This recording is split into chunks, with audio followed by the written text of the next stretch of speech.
Hey guys, it's about that time. So we're going to do a quick recap of what we've been talking about in ELA. So for week 2 and week 3, we've been working on our essays. So our essays about standardized testing. There's a couple people that have been doing it, but I am missing a lot of work. So if you haven't talked to me about your standardized testing essay, please contact me. You can email me, you can text me. You can call me. I don't care. I just wanted to make sure that you are on the right track. You should be almost to your conclusion. All right. The first thing that we're going to do is introduce our reading for the week. We are continuing on with our approaching adulthood section of the collections book. And this week we're going to be reading some poetry. I'm going to start with introducing you guys to the authors, and then we will read their poetry. We'll kind of dissect it. We will figure out what the message is, and then we are going to take a quiz. Yay, let's do this. Okay, first things first, the authors.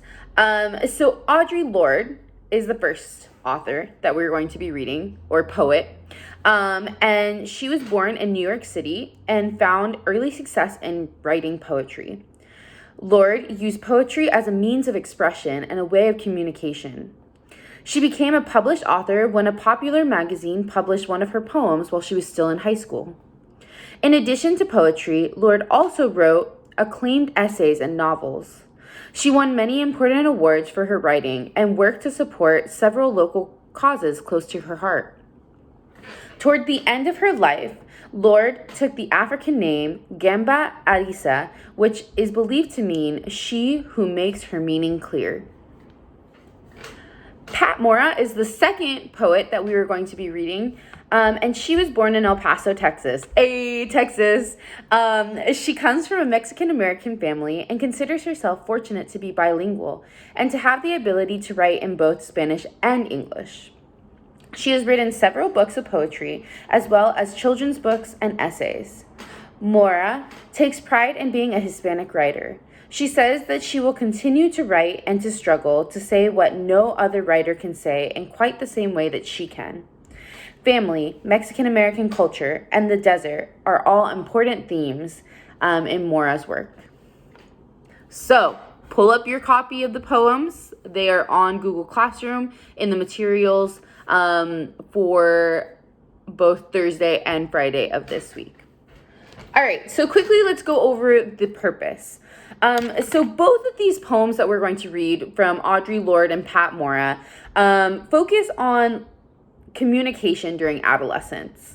So as we are reading, we need to think about the subjects. Who are the subjects?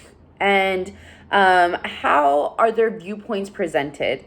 So we're going to be looking at two different viewpoints because we're reading two different poems from two different poets.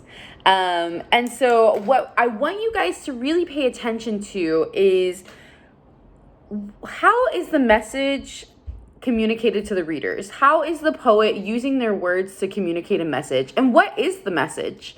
So let's go ahead and get into the reading.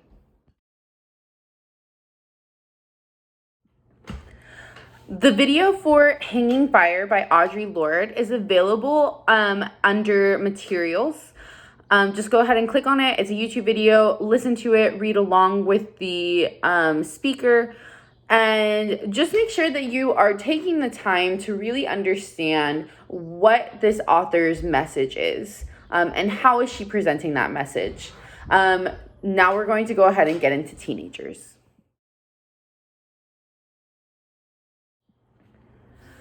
Teenagers, poem by Pat Mora. When they disappear into their rooms, doors and lips shut, and we become strangers in our own home. I pace the hall, hear whispers, a code I knew but can't remember. Mouthed by mouths I taught to speak. Years later, the door opens. I see faces I once held, open as sunflowers in my hands. I see familiar skin now stretched on long bodies that move past me, glowing, almost like pearls.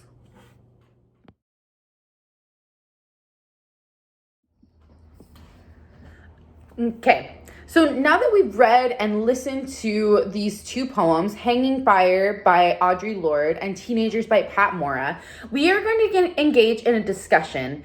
And this discussion is going to address the problems of communication that are presented in these poems. And so what we see in Hanging Fire is the teenager's perspective. My mom's door is always closed. I can't talk to my mom about all these problems and concerns that I have.